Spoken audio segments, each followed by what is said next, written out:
Hello बच्चों, मैं हूं आपका इतिहास का प्रवक्ता पवन और मेरे संग पढ़ रहे हैं आप अपने इतिहास की पुस्तक भारतीय इतिहास के कुछ विषय। और मैं क्या कहना चाहता हूं आप बिल्कुल अच्छी तरह से जानते हैं और आप कर भी रहे हैं। आपको यह वीडियो कैसी लगी जरूर लिख भेजिएगा।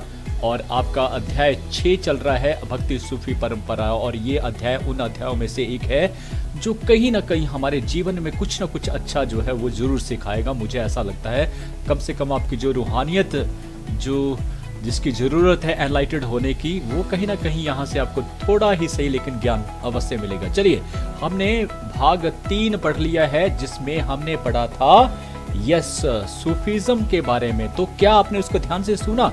चलिए अब उसका टेस्ट ले लेते हैं 5 नंबर का। पहला बताएंगे सफ से क्या अभिप्राय है, या सफ का मतलब क्या है? ढूंढिए फटाफट। निर्वाण, पूजा, पंक्ति, शिष्य, यौन। सही उत्तर है पंक्ति। सफ का मतलब है पंक्ति। दूसरा है सूफ, या सूफ का भी बताएंगे मीनिंग। तो सही है ऊन, क्योंकि ऊन के वस्त्र पहनते थे या पहली पंक्ति में खड़ने वाले थे, इसलिए उनको सूफी कहा गया। वशल, यह शब्द भी आपने सुना। वसल से क्या अभिप्राय है? अब बच गया हमारे पास शिष्य, पूजा या फिर निर्माण। वशल का मतलब है निर्माण प्राप्त करना, और इबादत का मतलब हुआ पूजा, और मुरीद का मतलब हुआ शिष्य। बिल्कुल सही है। चलिए आगे बढ़ते हैं। भाग 4 में जो टॉपिक हमारे रहने वाले हैं वो है सूफी सिलसिलों के बारे में पढ़ेंगे। भैया सूफी सिलसिले क्या थे? सूफीज्म के बारे में पढ़ा, अब सिलसिले भी पढ़ लेंगे। भारत के कुछ प्रसिद्ध सूफी शेख कौन कौन से हुए, गुरु कौन हुए, उनके बारे में पढ़ेंगे। और एक थोड़ा सा बच गया था हमारे से, जब हम इस्लाम धर्म की स्थापना या इस्लाम धर्म की शिक्षाएं पढ़ी तो उस समय के बाद कुछ बच गया था, इनकी धार्मिक पुस्तक कुरान। और भारत में इस्लाम का उत्थान कैसे हुआ, कौन से लोग रहे जिन्होंने इसका उत्थान किया, ये सारे हमारे विषय रहेंगे। तो इंपॉर्टेंट है आज का दिन भी। पहले बात कर लेते हैं सूफी सिलसिलों के बारे में, कि 12वीं शताब्दी के आसपास जो है इस्लामी दुनिया में जो है वो सिलसिलों का गठन जो है वो शुरू हो गया था। अब सिलसिलों का अभिप्राय क्या है, क्या मतलब है, ये आपको जानना जरूरी है। देखिए, सिलसिले का मतलब होता है एक जंजीर। जंजीर किसके बीच में? शेख तथा मुरीद के मध्य। याद रखना, शेख तथा मुरीद। और शेख क्या होते हैं उसके बारे में पढ़ेंगे। मुरीद आपको पता है, मुरीद हुआ शिष्य। तो शेख क्या हुआ? शेख हुए जो उन सिलसिलों के मुखिया होते थे, प्रमुख होते हैं, वो शेख कहलाते थे। कहला तो गुरु एक तरह से वो होते थे। तो गुरु और शिष्य के बीच में जो जंजीर है उसको कहा जाता था सिलसिला। क्लियर हो गया? सिलसिला चला है बातों का। समझ आ गई ना? तो इसकी प्रथम जो अटूट कड़ी थी, जिसकी जंजीर की बात करते, तो जंजीर जिसके साथ जो अटूट बंधी थी, एक कोना उसका जो बंधा हुआ था किसके साथ? पैगंबर मोहम्मद के साथ उसका जो कड़ी थी वो उसके साथ जुड़ी हुई थी। तो याद रखना है, ऐसा नहीं केवल ये 2 लोगों के बीच का संबंध था, ये इसमें सबसे इंपॉर्टेंट थे पैगंबर मोहम्मद, जहां पर वो जंजीर का पहला भाग जो है वो पहला हिस्सा जो है वो उसके साथ जुड़ा हुआ था। तो याद हो गया। अब आता है प्रत्येक सिलसिला एक शेख अथवा पीर अथवा गुरु या फिर जो आगे उनके मुरीद होते थे, शिष्य, उनसे ये बंधा होता था। आगे से आगे ये चेन होती थी। पहले आगे पैगंबर मोहम्मद, फिर आगे शेख आ गए जिनको गुरु कहा जाता है, पीर कहा जाता है, फिर उनके बाद मुरीद आ गया। तो ये जो सिलसिला था वो इस तरह से चलता रहता था। समझे? तो इसलिए इनका नाम रखा सिलसिला। अब तो आपको क्लियर हो गया होगा।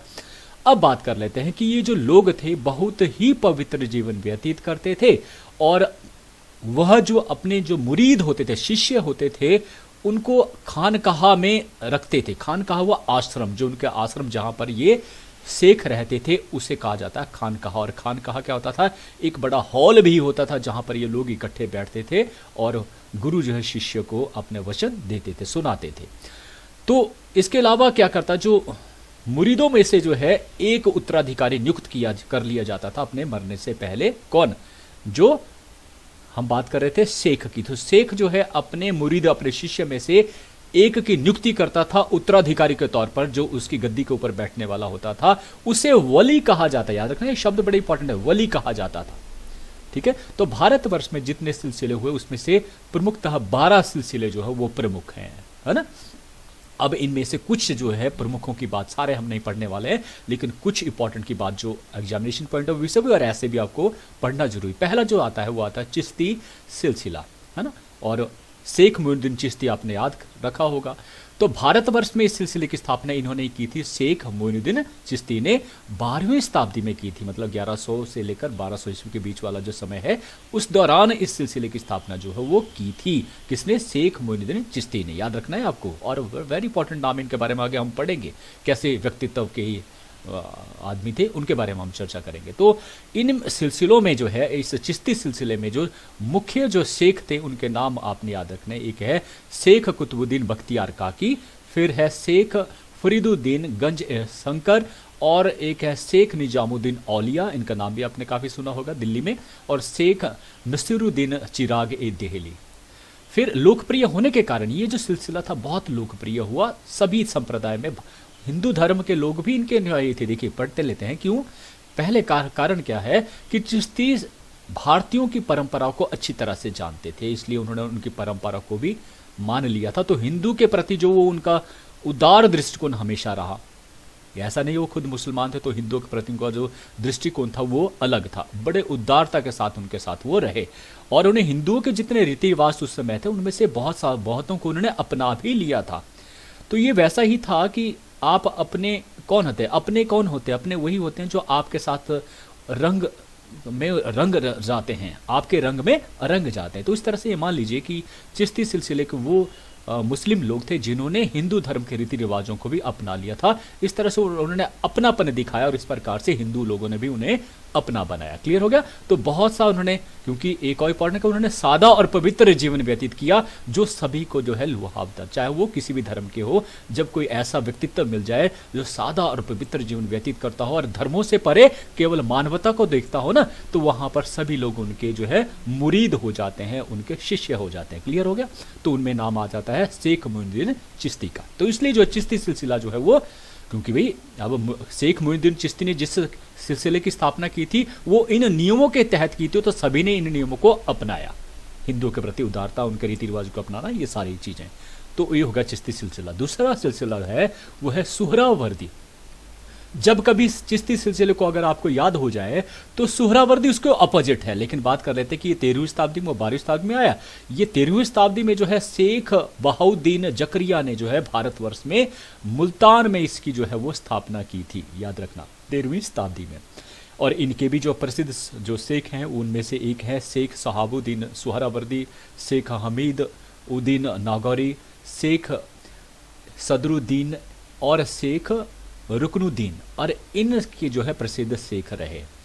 अब बात कर लेते हैं कि जब मैं जो कह रहा था कि इनके जो सिद्धांत थे वो चिश्ती से बिल्कुल अपोजिट थे। देखिए चिश्ती सिलसिले ने क्या किया कि जो भारतवर्ष के या जो हिंदू धर्म के जो रीति रिवाज थे उनको भी जो अपना लिया, लेकिन ये बिल्कुल उसके अपोजिट थे।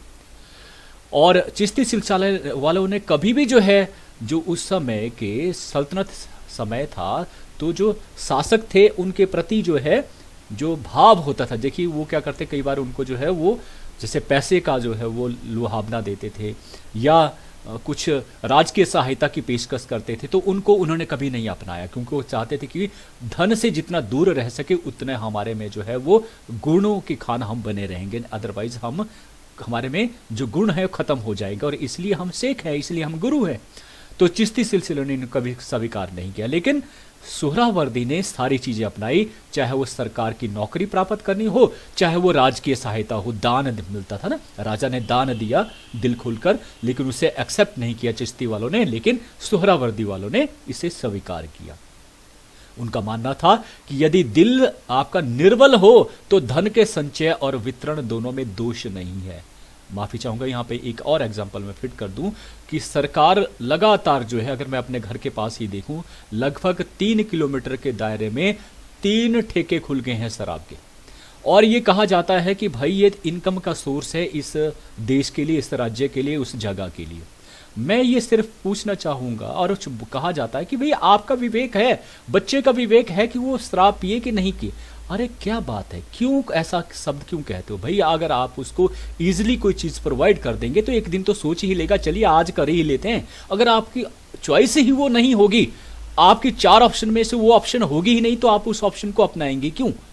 सीधी सी बात है ना। चाइना आज इसलिए आ गया हमारे से क्योंकि उन्होंने उस चीज को पहले से ही नकार दिया था। ये चीजें कहीं भी किसी भी देश को प्रोग्रेसिव रास्ते पर नहीं ले जा सकती हैं। तो कहा गया कि भाई धन आएगा तो उससे वो निर्बल रहेगा, क्योंकि उसको पता है मुझे क्या करना। लेकिन मैं ये कहता हूं जितना धन आता है उससे दिमाग खराब होता है। आपकी जो शुद्धता है वो 1% होते हैं कुछ लोग, जो कुछ अजीबोगरीब होते हैं, कुछ भगवान के नज़दीक होते हैं, जो इन चीज़ों से दूर रहते हैं। लेकिन जिनके पास धन आया उनका दिमाग भी खराब हुआ, वो कहीं ना कहीं अपनी पवित्रता को भी भूल गए। तो ये सोहरावर्दी और चिश्तियों में फर्क था, जो यहां तक मैंने आपको बताया। क्लियर हो गया? अब बात कर लेते हैं आगे। तीसरा वो है कादरी सिलसिला। भारत में इस सिलसिले की जो स्थापना थी वो सैयद मोहम्मद जिलानी ने 15वीं शताब्दी में की थी। चिश्ती की 12वीं, उसके बाद जो है 13वीं, और उसके बाद 15वीं कादरी सिलसिला, है ना। इस सिलसिले की शेखों ने शासकों के साथ अच्छे संबंध बनाकर रखे, और शासकों के साथ अच्छे संबंध, देखिए दूसरा सिलसिला आ गया जिसने संबंध जो है स्थापित किए, अच्छे संबंध शासकों से। क्यों? दान मिलना, पैसे मिलना, या नौकरियां स्थापित, इसके पास बेशुमार। इसके कारण क्या था? शासकों के साथ जो है अच्छे संबंध स्थापित होने से क्या है, धन उनके पास काफी संचय हो गया, तो ये दौलतमंद हो गए कादरी सिलसिले के, चाहे वो शेख थे चाहे वो खानकाहा थे। इनमें जो प्रसिद्ध शेख आता है उनका नाम है शेख मियां मीर।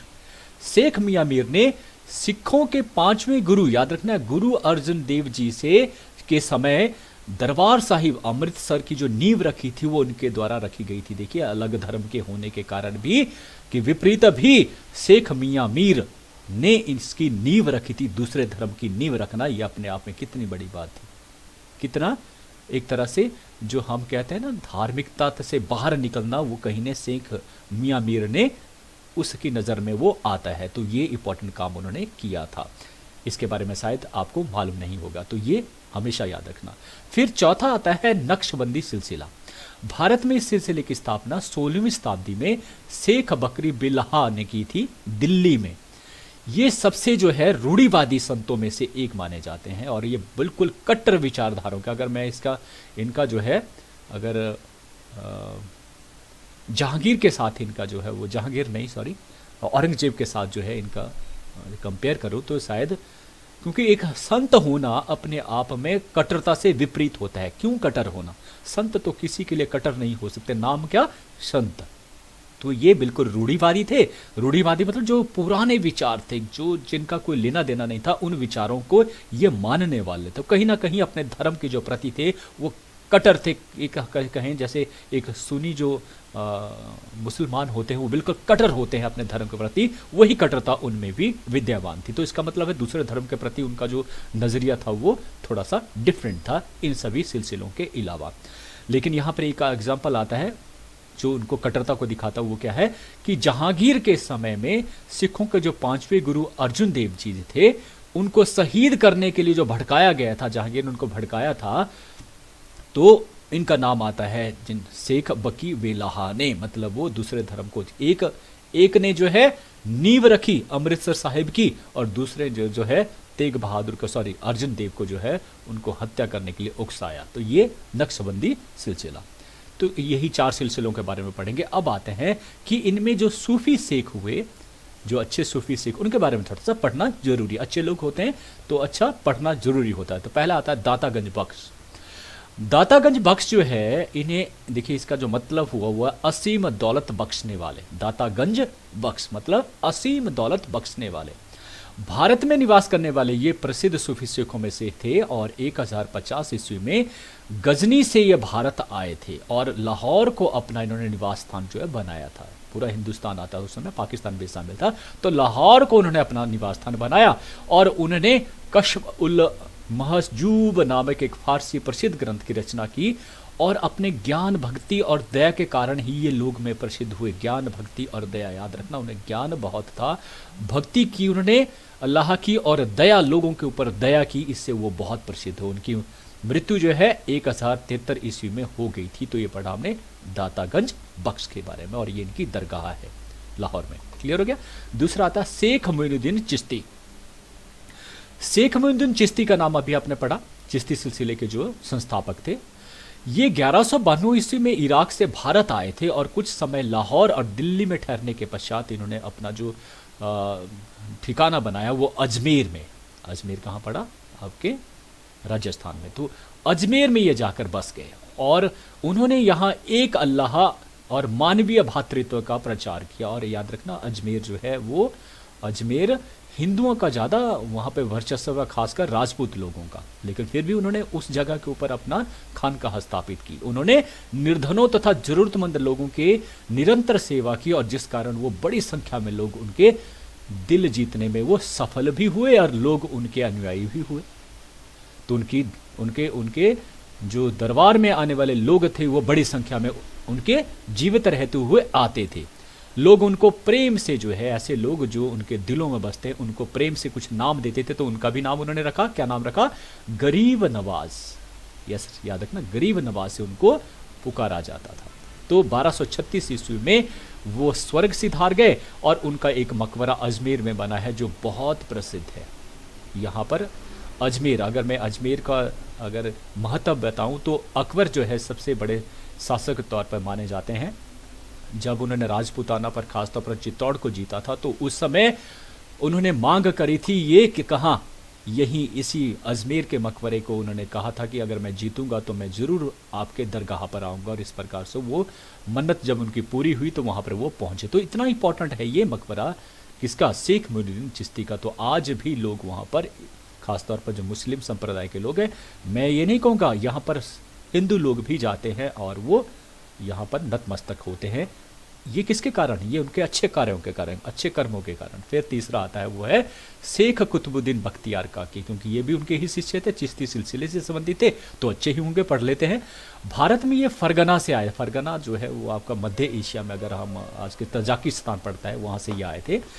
कुछ समय मुल्तान में ठहरने के पश्चात वे दिल्ली आ गए और यहाँ सुल्तान इल्तुतमिश ने उनका गर्मजोशी से स्वागत किया, क्योंकि अच्छे लोगों का हमेशा लोग स्वागत करते हैं। तो उन्होंने प्रार्थना की साथ में कि उनकी खानकाह, उनका जो आश्रम यदि वो बनाए तो उनके महल के ही समीप बनाए, साथ बनाए, क्योंकि वो अच्छे लोगों का साथ चाहते थे। लेकिन इल्तुतमिश के इस आग्रह को उन्होंने स्वीकार नहीं किया, क्योंकि कुतुबुद्दीन बख्तियार काकी जो है क्या थे? चिश्ती घराने से संबंधित थे, जिन्होंने कभी भी संपत्ति और राजाओं से हमेशा दूरी बनाए रखी। लेकिन वो उनके व्यक्तित्व से इतने प्रभावित हुए कि वो हमेशा सप्ताह में 2 बार उनकी खानकाह में शिष्य की भांति जाते थे। एक सुल्तान उनके खानकाह में जाकर बैठता था सप्ताह में 2 बार। तो सोच सकते हैं उनका व्यक्तित्व कितना ऊंचा रहा होगा। और मानते हैं कि उन्होंने एक बार जो है अपने दरबार का सबसे ऊंचा पद था धार्मिक शेख उल इस्लाम, उस पद की पेशकश की, लेकिन वो भी उन्होंने अस्वीकार कर दी और निजामुद्दीन सुगरा को उस पद को जो है ऊपर रख दिया गया। अब ये निजामुद्दीन सुगरा था, ये इनके विरुद्ध कई षड्यंत्र रचता रहता था। इसलिए उन्होंने क्या किया भाई, क्योंकि कुतुबुद्दीन बख्तियार को किसी पद की जरूरत नहीं थी, वो ऐसे ही प्रसिद्ध होते जा रहे थे। उसकी प्रसिद्धि को देखकर जो है वो सुगरा का दिल जो है दुख रहा था, इस कारण जो उसके सताते रहता था। इस कारण क्या किया बख्तियार ने जो है वो समझा कि यहाँ दिल्ली से मुझे चले जाना चाहिए, इसलिए वो चल दिए। और कहते हैं कि उनके साथ केवल वही नहीं उठे जो उनके चाहने वाले थे, वो भी उनके पीछे पीछे हो लिए। और वो उनका असीम प्यार ये था कि वो अपने परिवारों को छोड़कर चले गए थे। जब उन्हें लगा, उनके असीम प्यार का अनुभव हुआ, तो उन्हें लगा कि क्यों ना उनके परिवारों के पास फिर से उन्हें ले जाया जाए, और इस प्रकार से वो फिर से दिल्ली वापस आ जाते हैं।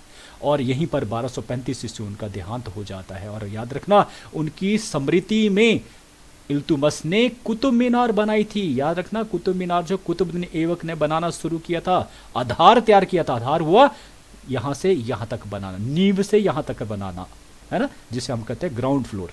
और इसके बाद 3 मंजिलें जो है किसने बनाई? इल्तुतमिश ने। लेकिन किसके स्मृति में? शेख कुतुबुद्दीन बख्तियार काकी, जो अच्छे लोग थे, उनके व्यक्तित्व को देखकर। और याद रखना, जीके का प्रश्न है और पूछा जा सकता है भाई 3 मंजिलें हो गई और एक आधार हो गया 4। 5वां जो किसने तैयार किया भाई? 5वीं मंजिल करी थी फिरोज शाह तुगलक ने। याद रखना, फिरोज शाह तुगलक, और इसकी लंबाई हो गई है टोटल 72.5 मीटर। तो आगे बढ़ते हैं और चौथे की बात कर रहे हैं, और वो है शेख निजामुद्दीन औलिया। ये फरीद शेख के जो है वो शेख फरीद के शिष्य थे, और इनके समय में दिल्ली सूफियों का एक प्रसिद्ध केंद्र बन गया था। मतलब मानने वाले लोग थे शेखों की या सूफियों की, वो बहुत हो गए थे लोग, किसके कारण? उनके व्यक्तित्व के कारण, उनका जो आकर्षक व्यक्तित्व था और उनकी सरल शिक्षा थे, उनके कारण लोग जो है वो अनुयायी बनते चले गए। और उनकी जो खानकाह थी वहाँ पर केवल मुस्लिम लोग ही नहीं आते थे, बल्कि दूसरे संप्रदाय के लोग भी वहाँ पर, हर प्रकार के वर्ग के लोग वहाँ पर आते थे। और उनके शिष्यों में याद रखना, अमीर खुसरो का नाम आपने सुना है। अमीर खुसरो जो है वो अपनी नज़मों के लिए बहुत जाने जाते हैं, बहुत प्रसिद्ध हैं। आज भी उनकी नज़में जो है बहुत प्रसिद्ध हैं। मुझे एक अगर याद होगा तो, बड़े सज धज कर मेरा जनाजा निकला, मगर वो न निकला जिसके लिए मेरा जनाजा निकला। तो इस प्रकार से उन्होंने लिखा है, समझने वाले समझते हैं, बाकी जिसको मालूम नहीं है वो क्या जाने कि उन्होंने क्या लिखा है। इस दौरान कई सुल्तानों ने आमंत्रित किया उन्हें अपने दरबार में, लेकिन वो कभी भी नहीं हाजिर हुए। और दिल्ली में निर्मित उनकी दरगाह जो हिंदू और मुसलमानों के लिए एक प्रसिद्ध तीर्थ स्थान बन गई है। किसके कारण भाई? वही उनके आकर्षक व्यक्तित्व के कारण। अब आता है जो छूट गया था हमारे से, वो थी कुरान। जल्दी से पढ़ लेते हैं। कुरान अरबी भाषा का शब्द है जिसका अभिप्राय है पुस्तक, क्योंकि आपने पढ़ भी लिया है भाई इसको। कुरान इस्लाम की पवित्र पुस्तक है, जैसे हमारी पवित्र पुस्तक है, हिंदुओं की पवित्र पुस्तक है गीता, या ईसाइयों की पुस्तक है बाइबल, और यदि सिखों की बात करें तो गुरु ग्रंथ साहिब। वैसे ही इनकी पवित्र पुस्तक का नाम है कुरान। इसे सम्मान से, रिस्पेक्ट से जो कुरान शरीफ भी कहा जाता है। इसके 114 अध्याय हैं टोटल, और क्रमिक रूप से ये घटते चले जाते हैं। पहला अध्याय इसका मतलब सबसे बड़ा होगा, फिर छोटे छोटे छोटे, और अंतिम 114वां अध्याय का सबसे छोटा होगा उनकी लंबाई। इसमें क्या लिखा गया है? इसमें लिखा गया है उनकी शिक्षाएं और नियमों का वर्णन किया गया, किस प्रकार से प्रत्येक मुसलमान को अपना जीवन जो है वो अंत करना, शुरू से लास्ट तक, वो उनका नियमों का भी जो वर्णन उसमें आता है। और इसमें आता है कि खुदा का जो दूत था जिब्रिल, जिसमें घीरा नामक गुफा में सर्वप्रथम उन्होंने दर्शन दिए थे 610 ईस्वी में, तो उस वाणी का संग्रह किया गया। कब से कब? 610 से लेकर 632 ईस्वी तक, दोनों के मध्य में जो वार्तालाप चलता रहा वो सारा उसमें अंकित है। किसमें? कुरान। इसका जो संकलन पुस्तक के तौर पर ये जब बनी कुरान, तो ये 650 ईस्वी में इसको बनाया गया, संकलन किया गया, और इसका अनेक विश्व के अनेक भाषाओं में जो है इसका अनुवाद हो चुका है। तो इसे खुदा की वाणी जो है वो कहा जाता है, इसलिए सम्मान रखता है। फिर आता भारत में इस्लाम का उत्थान। किन लोगों ने जो है सहयोग दिया इस्लाम को भारतवर्ष में फैलाने? सबसे पहला नाम आता है मोहम्मद बिन कासिम। क्वेश्चन भी पूछा था, जीके का प्रश्न भाई, पहला कौन मुसलमान था जिसने भारतवर्ष के ऊपर जो है वो पहला आक्रमण किया था? तो उसमें नाम आता मोहम्मद बिन कासिम। ये उस समय मोहम्मद साहब नहीं थे, उसके बाद जो है वो 4 खलीफाओं के पश्चात जो खलीफा हुए, उनमें जो है उनके शासनाध्यक्ष में जो है ये सिपा सालार हुए मोहम्मद बिन कासिम, और उन्होंने सर्वप्रथम भारतवर्ष के जो है वो सिंध और जो पूर्वी पंजाब था उसको जीता था। इस प्रकार से पहले ये मुस्लिम जो है वो आक्रमणकारी होते। उसके बाद मोहम्मद गजनवी आए, मोहम्मद गौरी आए। देखिए मोहम्मद गौरी का नाम इसलिए ले रहा हूं क्योंकि अभी हमने पढ़ा कुतुब मीनार जिसने बनाई थी कुतुबुद्दीन ऐबक, तो ये मोहम्मद गौरी के ही जो है वो गुलाम थे, जो पहले जो है वो सल्तनत के शासक भी बने, है ना। तो इन्होंने भी जो है इस्लाम धर्म को चलाया।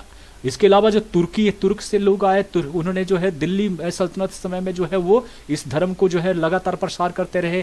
फिर जो है वो कौन आए? मुगल आया 1526, जिसमें पानीपत का पहला युद्ध जो है जीता इब्राहिम लोदी से, तो उन्होंने भी उसी के ऊपर चलते हुए इस्लाम धर्म को प्रसारित किया। तो 18वीं शताब्दी तक ये सिलसिला जो इसी प्रकार से जो बरकरार चलता रहा। अब बात कर देते हैं, कुछ महत्वपूर्ण शब्द भी आते हैं जिसमें उल्मा आता है। ये आपको पता होना चाहिए, बहुत सारे शब्द हैं इनकी बात कर रहे हैं। उल्मा जो है इस्लाम के जो ज्ञाता होते हैं, इस्लाम को जो पूरी तरह से ज्ञान हासिल करने वाले ज्ञाता होते हैं ना, जैसे वेदों के पूरी तरह ज्ञाता होते हैं उन्हें ब्राह्मण कहा जाता है, तो इसी प्रकार से उल्मा कहा जाता है इनके ज्ञाता को, और इन्हें इस्लाम का संरक्षक भी समझा जाता है। इनके संरक्षण में ही इस्लाम जो है फलता फूलता है, और वह इस्लाम के प्रसार के लिए प्रयास भी करता है। और मस्जिदों में विद्यार्थियों को इस्लाम की शिक्षा देने का कार्य भी उल्मा का ही होता है। सैद्धांतिक रूप से मुसलमान शासकों को उल्मा के मार्गदर्शन पर ही चलना होता था, याद रखना था।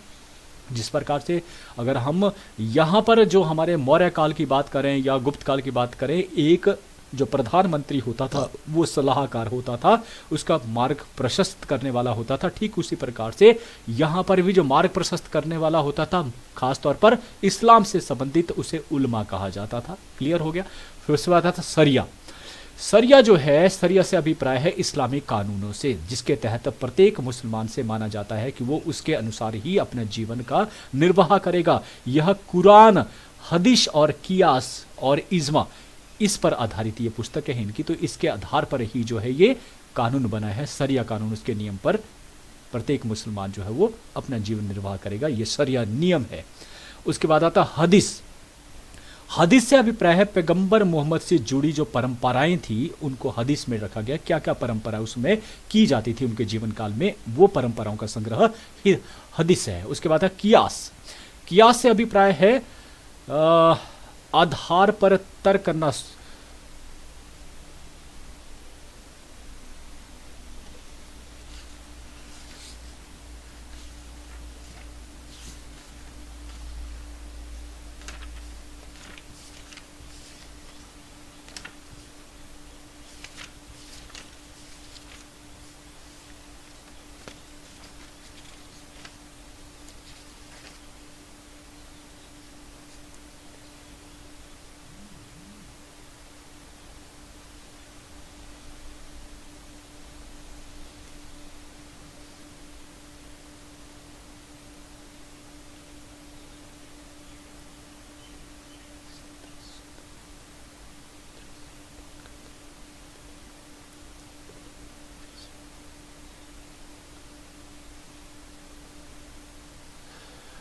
उसके पश्चात आता कियास।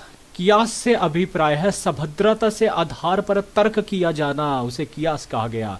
इज्मा। इज्मा से अभिप्राय है समुदाय की सहमति, उसे इज्मा कहा गया। जिमी। जिमी संरक्षित श्रेणी को कहा जाता था। इन लोगों को जजिया कर के बदले मुस्लिम नियमों का पालन करने में छूट दी गई थी।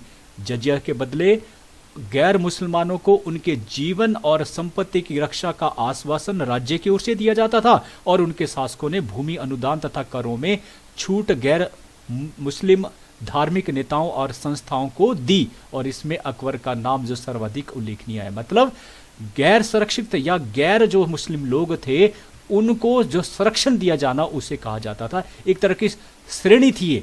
जैसे मान लीजिए हिंदू हैं लेकिन उन्होंने इस श्रेणी में जो आश्रय लिया किसी मुस्लिम शासकों से, मतलब मुस्लिम शासक के अधीन जितने भी गैर मुसलमान आते थे वो जो है जिमी कहलाते थे। एक तरह से सुरक्षित श्रेणी होती थी, इसे जिमी कहा जाता, क्योंकि इनके ऊपर एक जजिया कर भी लगाया जाता था जो इसलिए देना पड़ता था क्योंकि वो उनकी संपत्ति का और उनके जीवन की रक्षा कर रहे हैं।